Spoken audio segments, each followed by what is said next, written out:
Chhattisgarhi video देखने के लिए हमारे चैनल को सब्सक्राइब करें और दबाएं इस बेल आइकन को ताकि हमारे वीडियो के नोटिफिकेशन आपके पास पहुंचे सबसे पहले।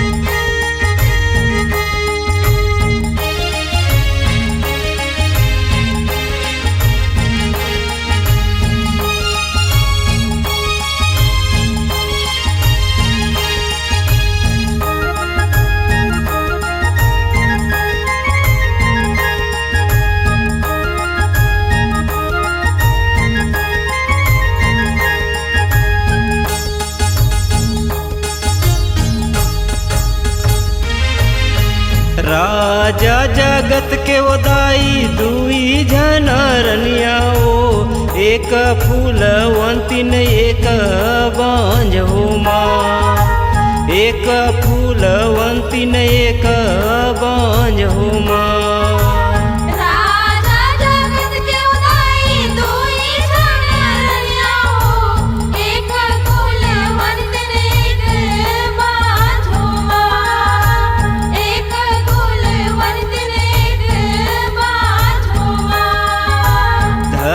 धर रोए दाई बांझली दुखियारिन वो हदरी हदरी के रोवन लगे हो माँ, हदरी हदरी के रोवन लगे हो माँ।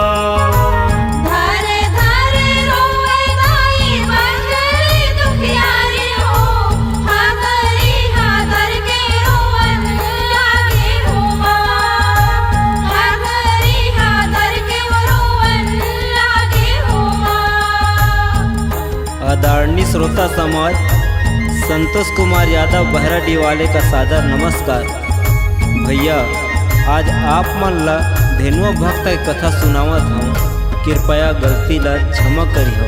कलपी कलप के रोए बांझली दुखियारिन वो रोवत हे दंड पुकार हो माँ, रोवत हे दंड पुकार हो माँ।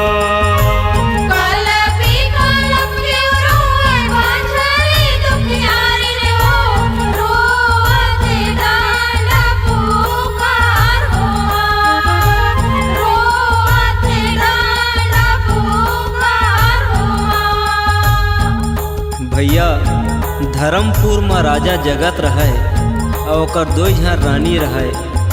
एक रानी हर बांझ रहे भैया, बिना पुत्र के रहे बेचारी, ओकरे खातिर बंझली हर दुखी रहे और दुख के मारे कलप कलप के दंड पुकार के रोवत रहे।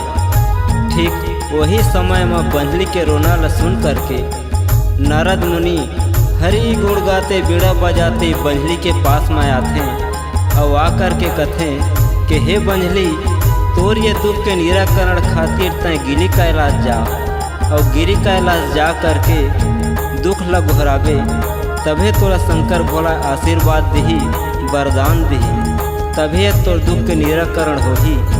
ऐसे कही के नारद मुनि बंझली ला गिरी कैलाश के रास्ता बताते। फिर बंझली दुखियारिन का करे, कांटा खूंटी यहिरू बिछलू जंगल पहाड़ ला कूदत गिरत मरत शंकर भोला के पास में पहुँचते। तब काय होते भैया, धोआ धोआ चाउर मैया बेला करा पतियाओ आरुग फूल चढ़ाए हो माँ, आरुग फूल चढ़ाए हो माँ।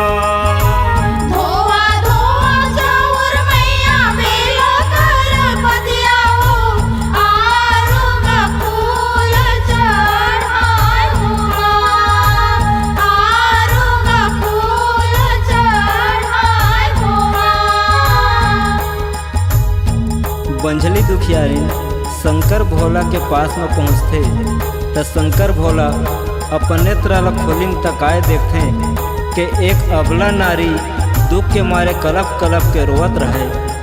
तब भोलेनाथ ओकर कल्पना ला देख के काय कहत है,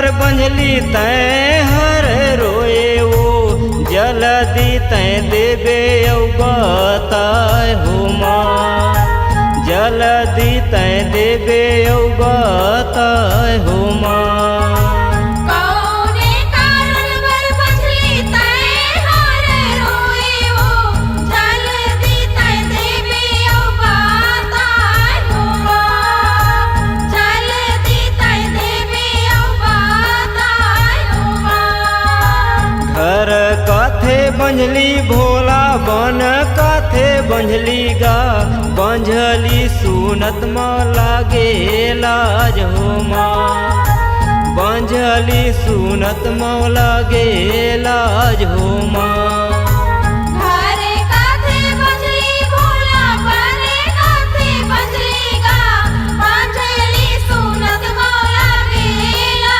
झुमा बंझली सुनत मौला गेला झुमा शंकर भोला बंझली के बात ल सुन करके बंझली के हाथ के रेखा ल देखिन तब भोले का करे बेचारा बंझली के किस्मत में पुत्र होए के संभावना नहीं रहे लेकिन शंकर भोला बंझली के दुख ला हरे खातिर बर दूसरा वरदान मांगे बर कहिन है तब बंझली दुखियारिन का जवाब देवत है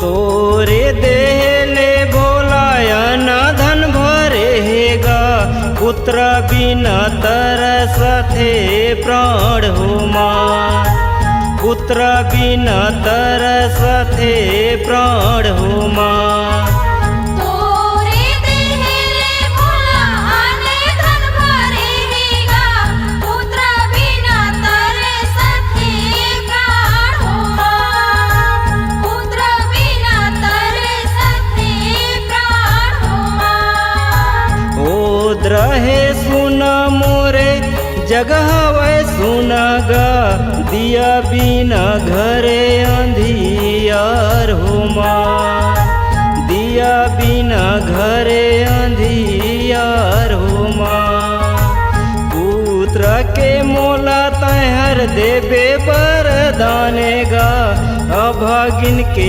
सुनी ले गोहार हो माँ अभागिन के सुनी ले गोहार हो माँ अभागिन के सुनी ले गोहार हो माँ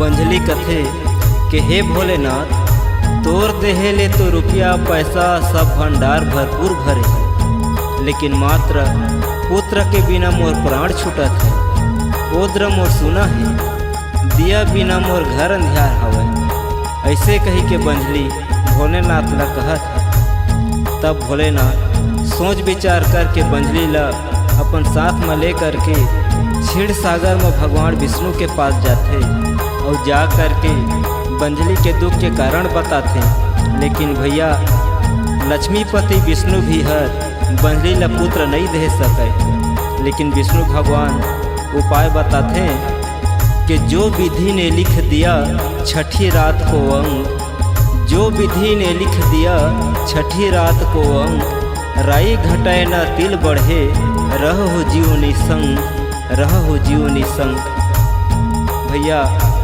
शंकर भगवान और विष्णु भगवान बेचारी बंझली के दुख के निराकरण खातिर ब्रह्मा लोक में ब्रह्मा के पास पहुँचते भगवान विष्णु कथे हे ब्रह्मदेव तू अपन पचरा ला देखा तो ये बंझली के कोख में पुत्र हावय के नहीं है अगर हावय तो जल्दी से बेचारी के मनोकामना ला पूरा करा ऐसे कही के विष्णु भगवान ब्रह्मा ला बोले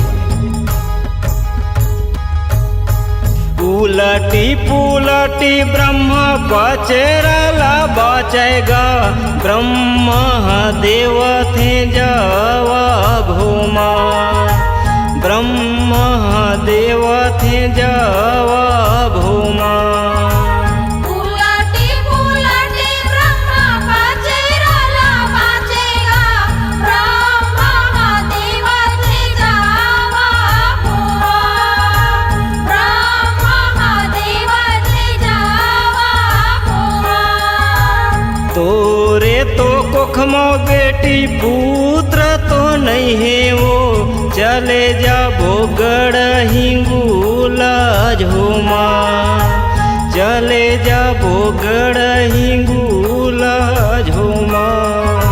हाँ हाँ मैया चले जाबो गढ़ हिंगूला झूमा।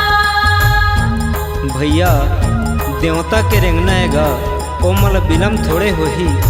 जब तीनों देवता बंजलील अपन साथ में लेकर के गढ़ हिंगलाज पहुँचे है, तब वहाँ काय देखा था। फूल फूले बागिया माँ माता के भुवन मावो, फूल फूले बागिया माँ माता के भुवन मावो। लाली गुलाबी फुलवा दई तोर भुवन माओ, लाली गुलाबी फुलवा दई तोर भुवन माओ। फूल फूले बागिया माँ माता के भुवन मावो, फूल फूले बागिया माँ माता के भुवन मावो। लाली गुलाबी फुलवा दई तोर भुवन माओ, लाली गुलाबी फुलवा दई तोर भुवन माओ। भुवन देख चकित भय ब्रह्मा से सही पार न पावे, फूल सिंगार बैठे बूढ़ी माई लौरे चवर डुलावे। भुवन देख चकित भय ब्रह्मा से सही पार न पावे। फूल सिंगार बैठे बूढ़ी माई लौरे चवर डुलावे। नौरंग फूलुआ ओ दाई नौरंग फूलुआ, तुहरो भुवन मो मैया नौरंग फूलुआ। नवरंग फूलवा ओ मैया नवरंग फूलवा, तुमरो भुवन माओ मैया नवरंग फूलवा। भैया गढ़ हिंगलाज के सुंदरता ला मैं का बताऊँ। वहाँ तो स्वयं ब्रह्मा विष्णु और महेश तीनों देवता बूढ़ी माता के भुवन ला देख के चकित हो गए।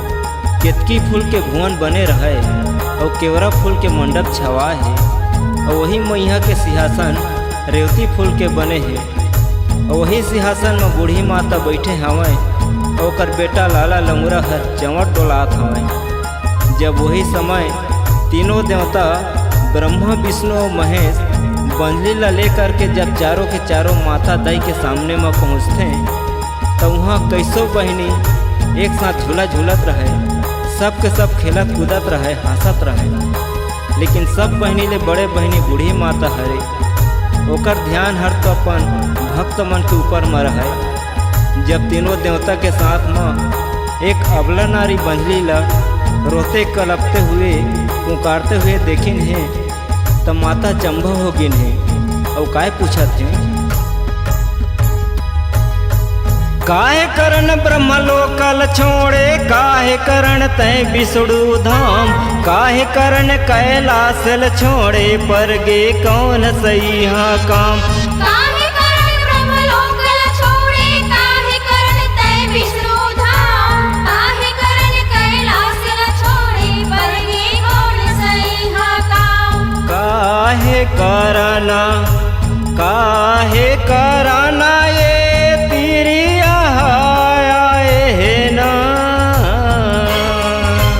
आना पड़े है दरबारे हुमा। आने परे दरबारे हुमा। काहे कराना ये तिरिया आए ना, आना पड़े है दरबारे हुमा। आने परे दरबारे हुमा। भैया जब बूढ़ी माता तीनों देवता ला एक नारी के साथ में देखते ता चंभव हो जाते और माता दाई पूछते कि हे ब्रह्मदेव, हे श्री हरि विष्णु जी, हे भोलेनाथ, एक नारी के साथ में अपन अपन धाम ला छोड़ करके ऐसे कौन सा काम आ पड़े जो कि मोर दरबार में पहुँचे हवा। ऐसे कह के माता पूछे है, तब ब्रह्मदेव कथे कि हे मातेश्वरी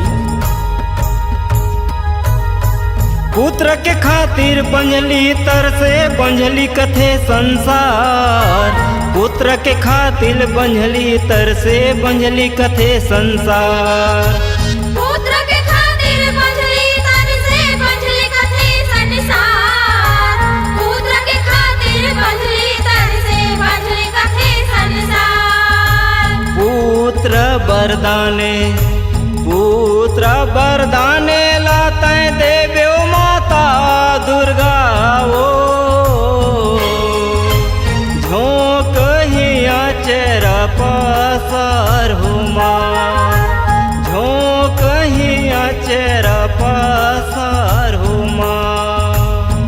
भैया बंझली दुखियारिन ब्रह्मा जी के गुहार ल सुन करके रोते हुए काय कथे कि हे भवानी 18 बछर हुई तहाले मोर शादी बर बिहाव हो गए।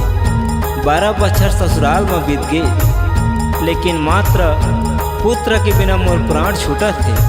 मोर ओद्र सोना है माँ, दिया बिना मोर घर अंधियार है। हे माता मैं हाथ जोड़ करके विनती करत हूँ, मोला पुत्र के वरदान लही दे दे। ऐसे कह के बंझली हर माता के चरण कमर में गिर जाते। तब मातेश्वरी बंझली ला अपन हाथ से उठाते हुए काय बोला थे भैया, तोला मैं देवो बेटी फल पर सा देवो 18 बछर बरदान हो माँ। 18 बछर बरदान हो माँ। तोरे तो कोखमो बेटी पुत्र मैं देवाओ धेनुआ भगत जेकर नाम हो माँ। धेनुआ भगत जेकर नाम हो माँ। हाँ मैया धेनुआ भगत जेकर नाम हो माँ। भैया माता दाई प्रसन्न हो जाते और प्रसन्न होकर के बंझली से एक शर्त रखते कि तोला मैं पुत्र के वरदान जरूर दी हूँ, लेकिन तोर कोख ले जो पुत्र होही ओकर धेनुआ नाम रही, और जो तो पुत्र धेनुआ होही वह मात्र 18 बछर ही तोर पास में रही। और 18 बछर के बाद धेनुआ भगत ला गढ़ हिंगलाज में रहेला पड़ी। अगर ये शर्त मंजूर है तो ले ये प्रसाद ला खा ले। ऐसे कही के माता दाई प्रसाद देते तो बंझली हर स्वीकार कर लेते भैया, और वो प्रसाद ला खा लेते। जब माता के दिए हुए प्रसाद ला खाते तब कुछ दिन बाद में बंझली गर्भवती हो जाते, और 10 महीना बाद धेनुआ भगत ला जन्म देते। जब धेनुआ भक्त धीरे धीरे बड़े हो जाते तो अपन संगी साथी मन के साथ में काय करतेगा, कदली का छारे में भैया गैया ला चरावेगा। सगुरी में पानी ला पियाए हो माँ। भैया सगुरी ला पानी ला पियाए हो माँ। गैया चरावे मुख मुरली बजावेगा। जननी लगीत सुनाए हो माँ। भैया जननी लगीत सुनाए हो माँ। फिर काय होते भैया, जब धेनुआ भगत अपन संगी साथी मन के साथ में कदली का छार के वन में गैया ला चरावे और कदम के छाँव में बैठे बैठे तुमड़ी के पानी ला पिए और सुघर प्रकार के गीत लगा गा के बंसी ला बजावे। इसी प्रकार से भैया बालक धेनुआ 18 बछर के हो जाते तो धेनुआ के विवाह ला पनागर देश के राजा बुरा भगत के बेटी सुंदर मत कन्या के साथ में विवाह कर देते। मांग महीना मंगनी मांगे फागुन रचाए बिहाव। मांग महीना मंगनी मांगे फागुन रचाए बिहाव, और लगे है महीना चैत के भैया तो धेनुआ के गवन कराओ। इस प्रकार से धेनुआ के बर बिहाव हो जाते और चैत के महीना में गवन करा लाते और मोह माया में भुला जाते। लेकिन गढ़ हिंगलाज में माता सेवा के पर्व चलत रहे तो तब बूढ़ी माता ला अपन परम भक्त धेनुआ के याद आ जाथे। चिरी चिरी अचरला कागज बनावेगा, आंसू के स्याही बनाए हो माँ। मैया आंसू के स्याही बनाए हो माँ। उंगली लाया अपन भैया कलम चलावेगा, धेनुआ सेवा मोर चले आबे हो माँ। मैया धेनुआ सेवा माँ चले आवे हो माँ। घेरी बेरी पतिया धर्मपुर भेजेगा, पुर गहे धेनुआ करार हो माँ। मैया पूरे गहे धेनुआ करार हो माँ। तुरते आबे बेटा सेवा खातिर तीगा, सेवा बिना तरसथे प्राण हो माँ। सेवा बिना तरसथे प्राण हो माँ। हाँ हाँ मैया सेवा बिना तरसथे प्राण हो माँ। जब मातेश्वरी के चिट्ठी ला बंजली हर पाथे, तब वरदान पाए रथे तेकर सुरता करदार थे। कैसे के सेवा माँ मैं भेजाऊँ माता जननी वो, धेनुआ हे प्राण आधार हो माँ। मैया धेनुआ हे प्राण आधार हो माँ। आँखी के पुत्री मोरे जीव के आधारे वो, कुंवर हे अभिनादान हो माँ। कुंवर हे अभिनादान हो माँ। हाँ हाँ मैया कुंवर हे अभिनादान हो माँ।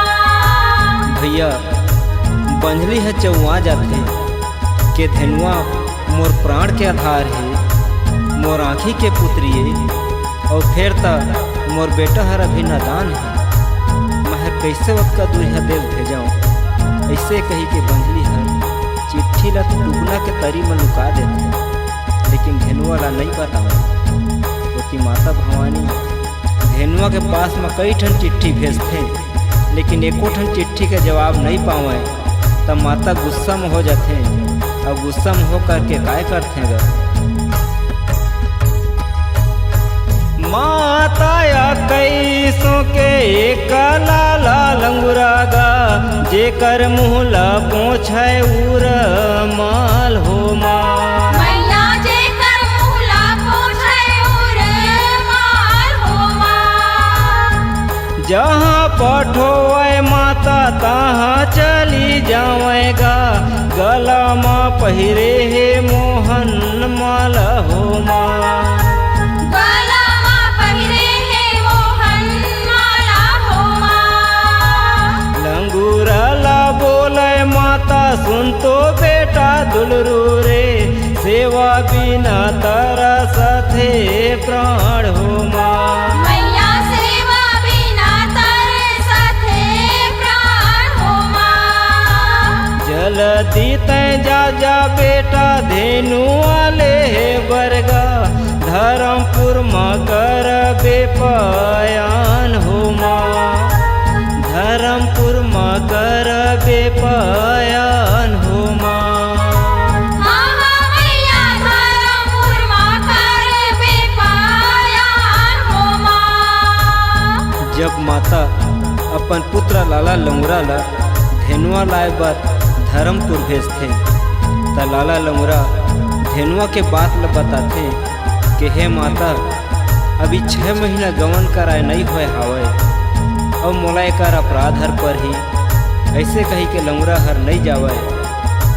तब माता दाई भवानी हर वरदान देहे रथे, तेकर बात ल बताथे, और धर्मपुर जाए बर तैयारी कराथे। जब लाला लंगुरा तैयार होकर के माता के दरबार में आते, और माता के प्रणाम करके घोड़ा में चढ़ जाते, तब माता भवानी लाला लंगुरवा ला का समझावत है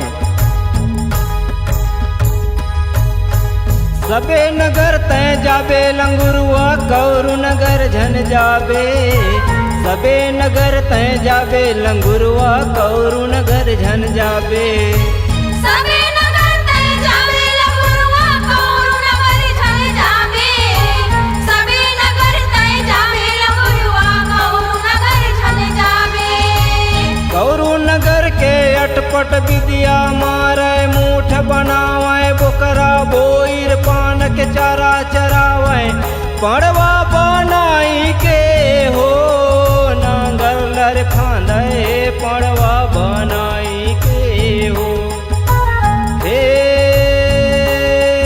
नांगर लर फांदे पड़वा बनाई के हो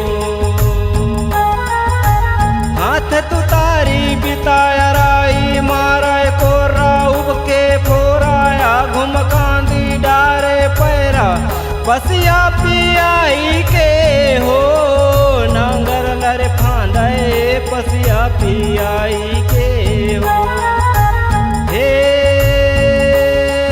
नांगर लर फांदे पसिया पियाई के हो घर घर टोनही घर घर बैगा सुकटी चमारिन कारी लोहारिन घर घर भुतवा चांग बजावे सोना बनाई के हो पिंजड़ा मल राखे सोना बनाई के हो हे पिंजड़ा मल राखे सोना बनाई के हो मुठ मार के माछी बनावे डिबिया धर के खोपा में खोचे सात रात लौटावे मन के दुल्हा बनाई के हो सुखेल मनावे दुल्हा बनाई के हो हे सुखेल मनावे दुल्हा बनाई के हो झंझा बेरे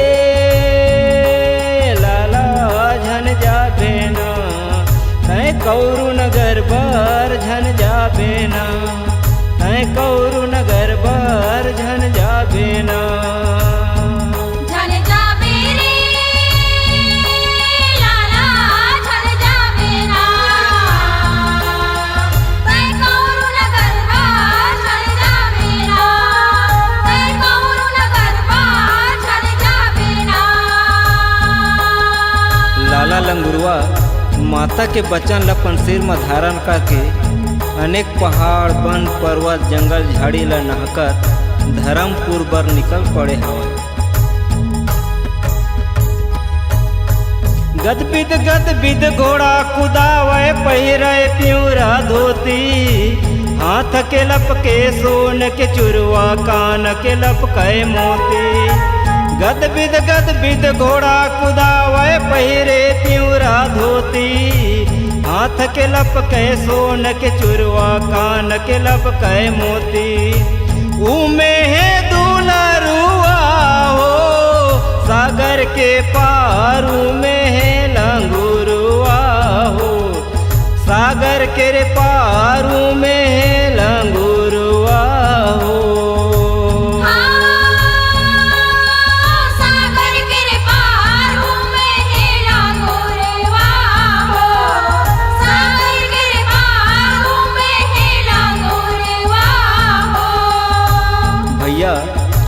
लाला लंगुरुआ है भूख प्यास घाम झड़ी झक्कर ल सहन करके जब धर्मपुर पहुँचे हैं तब कुछ आराम करे बर सागर के पार में जाते हैं और सागर के पार में जा करके आमा के डारा में घोड़ा ला बांध देते हैं और अपन आराम करे बर पीताम्बर ल बिछा के बैठ जाते हैं। लेकिन भैया वही समय में नगर के सुंदरिया मन कौन किस्म के सागर के पार में पानी भरे बारा था।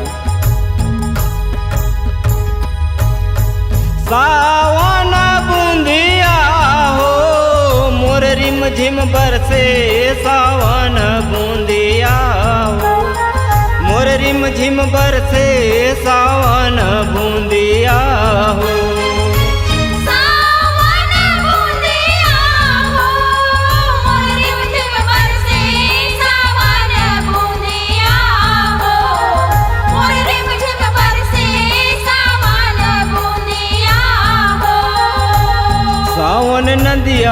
उमगे मैया बहगे पुर पतवारा, नदिया के उमगत नरवा उमगे उमगे राज पनिहारा। उमगे राज पनिहारा भवानी, उमगे राज पनिहारा, नदिया के उमगत नरवा उमगे उमगे राज पनिहारा। मोर रिम झिम बरसे सावन बूंदिया हो, मोर रिम झिम बरसे सावन बूंदिया हो। भैया जब लाला लंगुरवा जब वो पनिहारिन मन ला देखे हे तो लाला लंगुरवा हर हंसी मजाक करे खातिर ओ मन अपन सम्मोहन विद्या द्वारा मुठ मार देथे। और फिर क्या होथे,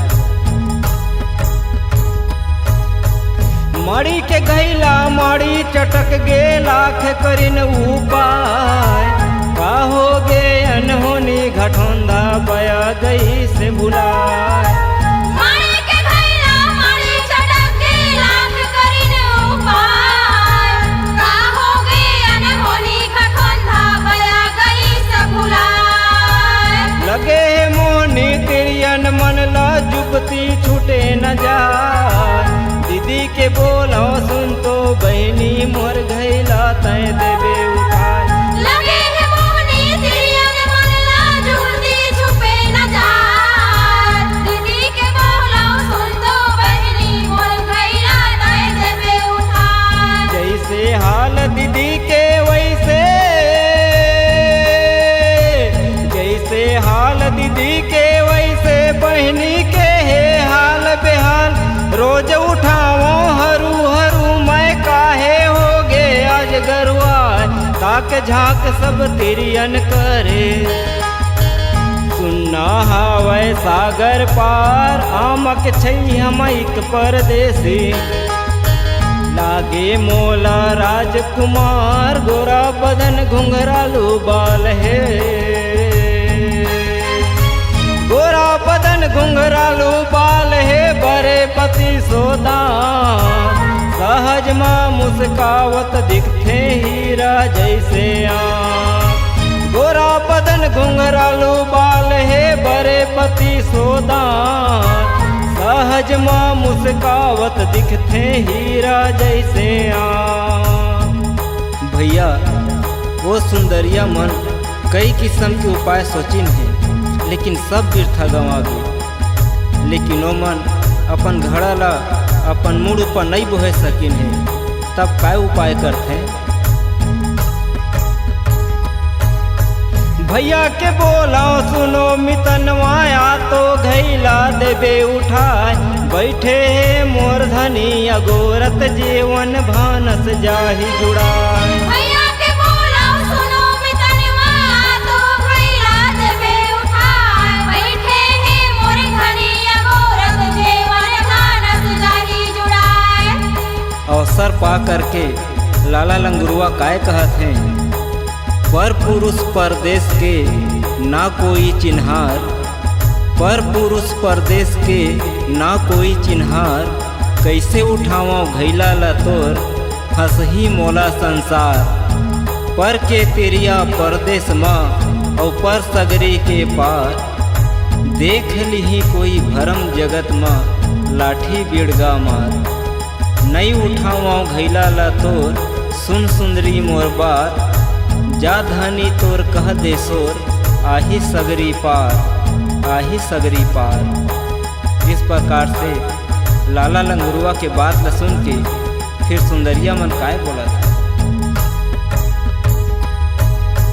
भरम न करी है धनी हमारा ना शहर के लोगा, भरम न करी है धनी हमारा ना शहर के लोगा। लेकिन भैया लाला लंगुरवा के ध्यान तो धेनुआ के ऊपर में रहेगा। कहाँ लंग भेटाऊँ कतका बेर भेटाऊँ, वही समय में नारी मन से लंगुरवा काय पूछत है।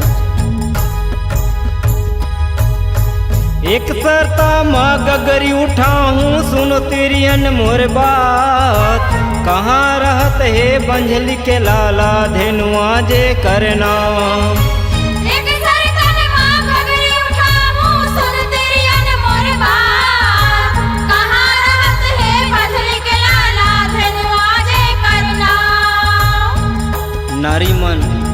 धेनुआ भगत के पता बताथे। कदली का छारे म भैया गैया ला चरावेगा, सगुरी म पानी ला पिया हो माँ। सागोरी माँ पानी ला पिया हो माँ। अलिया न जाबे भैया, अलिया न जाबे भैया, गलिया न जाइबे ना हग जैबे सदर बाजारे। सुन गा मोर भाई चल जैबे कदली का छार हो माँ। अलिया न जाबे भैया, गलिया न जाबे भैया, गलिया न जाइबे नाहक जाबे सदरे बाजारे। सुन गा मोर भाई चल जाबे कदली का छारे ना। ओतका बच्चन ल सुन के लाला लंगुरवा अपन सम्मोहन विद्या ला वापस ले लीन है और नारी मन अपन अपन हौला ला बोह के घर चले गिन है। जावत जात लाला लंगुरा धेनुआ के ठोक ठिकाना में पहुंच जाते और पहुंच करके आवाज लगाते, धेनुआ धेनुआ ए धेनुआ, धेनुआ धेनुआ डंका पार, धेनुआ सोवे सुख नींदे। धेनुआ धेनुआ डंका पार, धेनुआ सोवे सुख नींदे। धेनुआ नाम सुनत उठ बैठे देख समुख एक बीरे। धेनुआ नाम सुनत उठ बैठे देख समुख एक बीरे। धेनुआ सोए सुख नींदे भवानी मोर, धेनुआ सोए सुख नींदे। धेनुआ धेनुआ डंका पारे, धेनुआ सोए सुख नींदे। जब लाला लंगुरा की आवाज ला सुने हैं तो धेनुआ हर झकना के उठ गए हैं और उठ करके काय पूछते कि हे राजकुमार तय कौन सा देश ले आए हवस और काकर लालस, और वैसे कौन सा काम आ पड़े है कि मोला सोए हुए नींद में जगाए हस। ऐसे कही के धेनुआ हर लाला लंगुरा ला बोले हैं।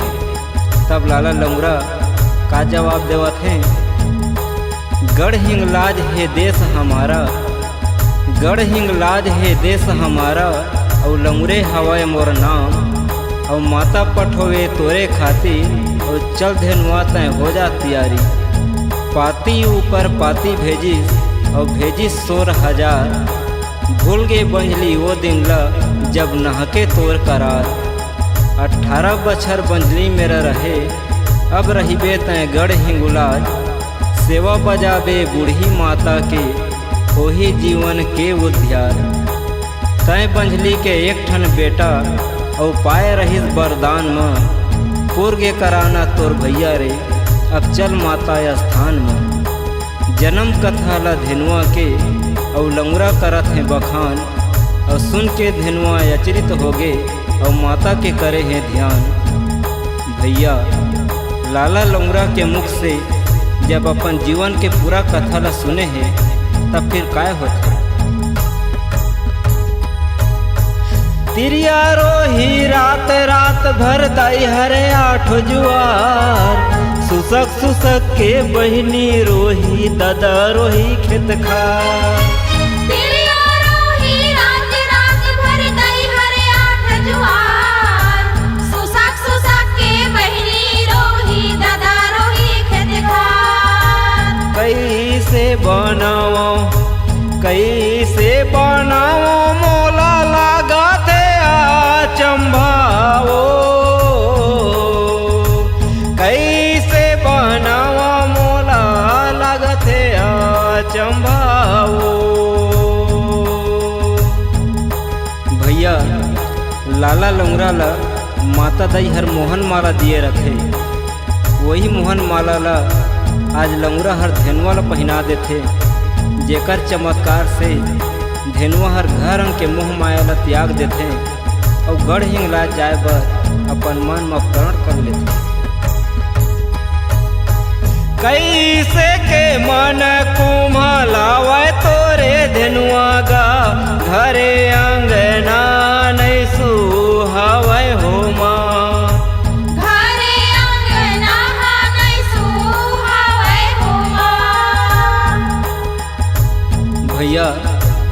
धेनुआ के रानी रास्ता देखत रहे कि मोर धनी अभी तक कैसे नहीं आवत है। अंत में रानी अपन सास बंधली के पास जाते और पूछते कि हे माँ, मोर धनी अभी तक नहीं आए हवे, न जाने कान होनी हो गए है। ऐसे कही के रानी बोले है। तब बंधली हर धेनुआ के खबर ले बर कदली का छार के बन में जाते और जा कर के देखते कि धेनुआ हर आज कैसे उदास बैठे हवाए, का बर आज घर ला नहीं जावत हवाए। ऐसे कही के माता धेनुआ धर्मपुर लाए बर कहा था, चल चल बेटा चल, तोर भुवन में चल, तोर बिना तोर तेरिया उदास है। तोला कौन का कहे है तह अपन घर अंग के मोह माया ला त्याग दे हवस। अरे नखरा करुया के चीराव करे जा पथरा में फोराव का पार, उंगली देखुया के उंगली काटो जीभ सुरल दिहो बाहर। ऐसे कही के माता बंधली धेनुआ ला मनावा था, लेकिन माता के बात ला सुन के धेनुआ काय बोला था, नहीं जाओ मैं भरे भुवन माना धर्मपुर राज, सोरे आए हे सेवा खातिर चढ़ियो माता गढ़ हिंगुलाज। नहीं जाऊँ मैं भरे भुवन माना धर्मपुर राज, सोरे आए हे सेवा खातिर चढ़ियो माता गढ़ हिंगुलाज। भैया धेनुआ हर जब गढ़ हिंगलाज के नाम लेते न तब माता बंधली ला अपन वरदान पाया थे तेकर याद आ जाते। एक कति माँ दुर्गा ला दिए हुए वचन और एक कति पुत्र के मोह माया, दोनों अंगले संकट में पड़ जाते, लेकिन अपन पुत्र ला अनेक अनेक प्रकार के समझाते। जब तोर जन्मन हो इस बेटा, सुख के छोहर गायोगा, सुख के छोहर गायो। काशी ले पंडित बुलवा के तोर च नाम धराएगा, तोर च नाम धराए। जब तोर जन्मन हो इस बेटा, सुख के सोहर गायोगा, सुख के सोहर गायो। काशी ले पंडित बुलवा के तोर च नाम धरायोगा, तोर च नाम धराए। सुख दुख नहीं जाने रे धेनुआ, का खातिर बेटा मोर बन में बिराजे ना। सुख दुख नहीं जाने रे लाला, का खातिर बेटा तय बन में बिराजे ना। का खातिर बेटा तय बन में बिराजे ना। लेकिन भैया बंधली के बात ला धेनुआ हर नहीं माने ना, तो माता बंधली हर निराश होकर के घर वापस आ जाते। लेकिन भैया धेनुआ के पत्नी सुंदर मत कन्या है, वह अपन पति के दृढ़ निश्चय ल सुनते त अपनो हर थाली में आरती सजा करके अपन पति ल मनाए बर कदली का छार के बन में जाते। और भैया धेनुआ भक्त ला 6 महीना गवन करा के लाए हुए रहे, लेकिन फिर भी का करे बेचारी, काल के बाद से आज के साथ अपन धनी लंका के लाज। ऐसे सोच करके अपन पति के चरण पखारते और आरती उतार करके प्रणाम करते। संग जीना संग मरना हवय, पति हवय मोर प्राण आधार। संग जीना संग मरना हवय, पति हवय मोर प्राण आधार। मांग के सिंदूर हाथ के चूड़ी, अमर रही संसार। चलो धनी अब धर्मपुर ला, तुम्हर बिना घर सुनना है। तिरिया तुम्हर करिस भूलता, पति समोखे जीना है। 3 महीना गौना भय है, 4 के लगत है छाँव। हाथ के कंगना मजाए नहीं है, ना महुर के गए है पाँव। कैना सुंदर मत मन नहीं है, तरचहूँ दूसर बिहाव। मांग महीना में मंगनी करके, फागुन में करियों बिहाव। मैं एक दासी बन के स्वामी, सेवा करियों तोर। और तोरे बहिया के छैया में जिंदगी पहाहूँ मोर, तोरे बहिया के छैया में जिंदगी पहाहूँ मोर। लेकिन भैया धेनुआ हर नहीं माना है, और न अपन रानी ला का जवाब देवा थे। तोर मन बसे हे रैया रतनपुर मोर मन बसे हिंगुलाज तोर मन बसे हे रैया रतनपुर मोर मन बसे हिंगुलाज छोड़ दे तिरिया मोर मयाला जा जा भुवन तुम्हार छोड़ दे तिरिया मोर मयाला जा जा भुवन तुम्हार छोड़त तिरिया मोर मयाला जा जा भुवन तुम्हार छोड़त तिरिया मोर मयाला जा जा भुवन तुम्हार। अपन पति के सत्य वाणी ला सुन करके सुंदर मत कन्या व्याकुल हो जाते और हाथ जोड़ करके विनती करते कि हे स्वामी बिन खंभा के तरिया और बिन दिया के घर बिन खंभा के तरिया और बिन दिया के घर बिन पति के तिरिया करम फाटे होकर बिन माली के फूलवारी और बिन चांदनी के रात बिन पति के सेज पलंग कटही कैसे रात गाड़ी अटक गे रेत मजोड़ी और बैला अटक गे घाट रानी अटक गे पति के बिना कोने लगा ही पार कोने लगा ही पार। जब अपन रानी के बिलाप ला सुने हैं तो धेनुआ का समझावत है सासे संखै बेओ रानी ननन संग सोई बेओ लहुरा देवर मन बोध हो माँ लाहुरा देवर मना बोध हो माँ सासे संखै बेओ रानी ननन संग सोई बेओ लहुरा देवर मन बोध हो माँ लाहुरा देवर मना बोध हो माँ चारो खुरा मौरानी हीरा गड़े हे वो सूखे माजी नगी पावे हो माँ सूखे माजी नगी पावे हो माँ हमर मैया सूखे माजी लगी पावे हो माँ सूखे माजी लगी पावे हो माँ। सुंदर मत कन्या अपन पति के वचन ल सुन के काय बोलत है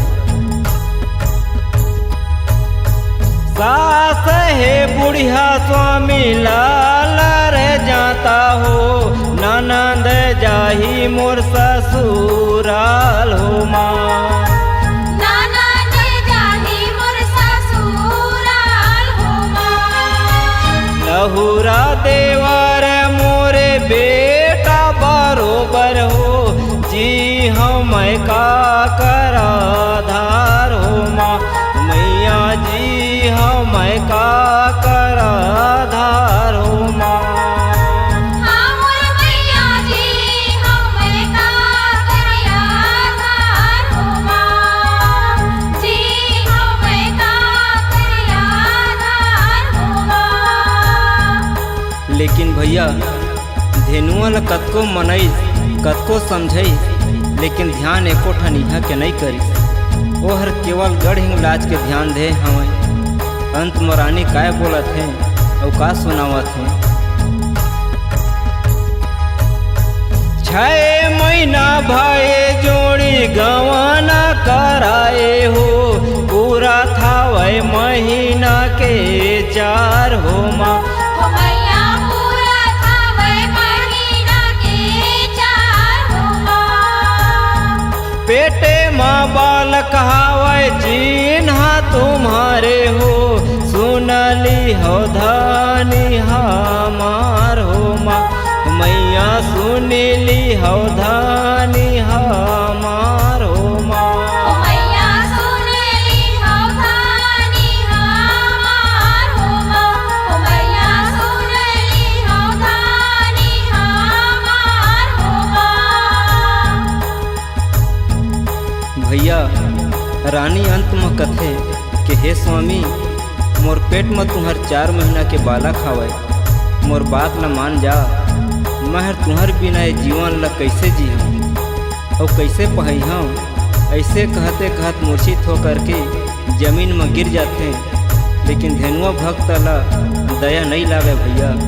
अब अपन घर अंग के मोह माया ला त्याग करके गढ़ हिंगला चले जाते हैं। जब धेनुआ भक्त माता के द्वार में पहुँचते हैं तो दोनों हाथ जोड़ करके खड़े हो जाते हैं और प्रार्थना करते हैं।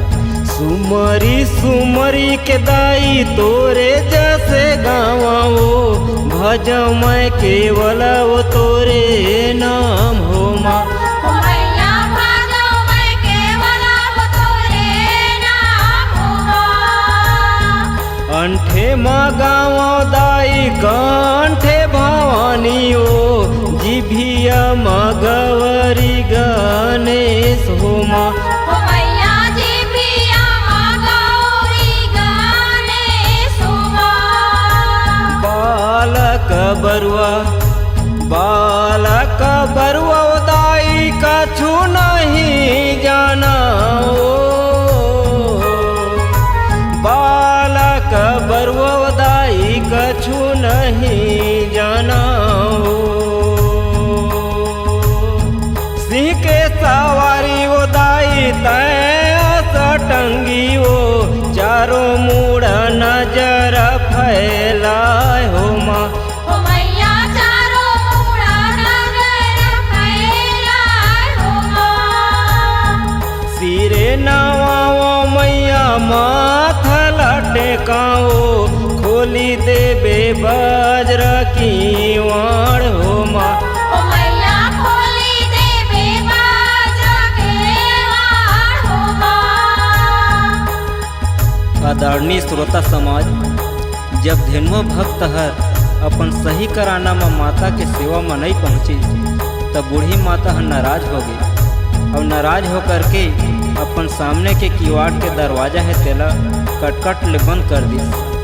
लेकिन भैया धेनुआ भक्त हर कलप कलप के गुहार पारिस कि हे मैया मोर में कछु दोष नहीं है। मोर महतारी है बेटा के मोह माया में बिहाव करके मोला मोह माया में भुलवा डाली। मैं हर तोर ये सेवा के मरम ला नहीं जाने माँ। ये दे तोर सोर संदेश ला पाए हम तो अपन राजमहल ला दाई दादा ला संगी जहुरिया ला यहाँ तक के माँ अपन तेरिया ला महर त्याग करके तोर दर्शन और सेवा बराए हो माँ। मोला दर्शन दे माँ, मोला दर्शन दे। लेकिन भैया माता हर बदला की वाड़ ला नहीं खोले तो नहीं दर्शन दिखावे। फिर अंत में धेनु हर कहा घर फिर के वापस जाऊँ और काला मुख देखाऊँ ऐसे कह के सोची नहीं और सोच विचार करके अपन शरीर ला अंग अंग ला काट काट के हवन कर डाली। तब बोले माता भवानी ला दया नहीं लागी। लेकिन भैया सुंदर मत कन्या जब अपन पति के संदेश ला पाथे तब ओहू हर अपन पति के साथ में मरे बर गढ़ हिंगलाज माथे और आ करके माता दई ला गुहार पार। सुनी ले बे बिनती मोर गोहार, सुनी ले बे बिनती मोर गोहार। हे आदि भवानी तोरे सेवा मो चले आए हम। तोरे सेवा में चले आए हो। सुन ले बे बिनती मोर गोहार, सुन ले बे बिनती मोर गोहार। हे आदि भवानी तोरे सेवा मो चले आए हम। तोरे सेवा में चले आए हो। हाथ जोड़ के खड़े हो माता एक अभागिन नारी। भेंट चढ़ाओ तोलाओ माता नारियल ध्वज सुपाड़ी। धेनुआ मोरे बरे बिहाई पंजली के इकलाला। तोरे सेवा मायाए हम झोंकले तय हथियाला। मांग के सिंदूर मोर धोआगे फूट गे हाथ के चूड़ी। काकर आधार जीवन रखी हम जिंदगी हवै अधूरी। झोंकी ले बे बिनती मोर गोहार। सुन ले बे बिनती मोर पुकार। हे आदि भवानी तोरे सेवा मो चले आए हो माँ। तोरे सेवा माँ चले आए हो माँ। सुंदर मत कथें कि हे माता, जैसे बंझली ला पुत्र के वरदान देहे वैसे मोर मांग के सिंदूर ला राख दे। अभी ले हाथ के चूड़ी ला नहीं कुचे हवों, धेनुआ के चिन्हा बालक के रूप में मोर पेट में हवै। बिना सैया के सारी जिंदगी ला कैसे पहाऊँ। एक नारी के गुहार और दुख दर्द ला तय नहीं समझे, तहूँ तो एक नारी बालक और गौ तीनों के गुहार है एक बरोबर होते माँ। धेनुआ हर तोर शरण में आई और तहर वाला अपन चीनी अंगूरी के दर्शन नहीं दे। तोर लिए दुनिया में कोनो हथियारी नहीं है। तोला एक नारी के ममता समझ में नहीं आई, तोला थोरकुन दया नहीं लागी। आज मोर ये बालक के संग तोर द्वार में आए हम। एक तो मोर मांग के सिंदूर ला राख दे, नहीं तो मोरो हथिया ला झोंक ले। ऐसे कहते सुंदर मत कन्या अपन गला में खाड़ा ला दका देते भैया। तब बूढ़ी माता ला एक अबला नारी के हत्या हुआ देख के प्रकट हो जाते और धेनुआ भगत के हाड़ा में अमृत चुहा के जिंदा कर देते। फिर धेनुआ भक्त अपन पहले जैसे ही रूप में प्रकट हो जाते और सुंदर मत कन्या अपन पति ला जिंदा देख के आनंद में हो जाते और अपन पति के साथ आरती उतारते। ये आनंद ला देख के देवता मन आकाश मार्ग ली फूल के वर्षा करते और सब के सब एक साथ मिल करके माता भवानी के आरती गीत गाते। महंगा ले आरती हो माँ, महंगा ले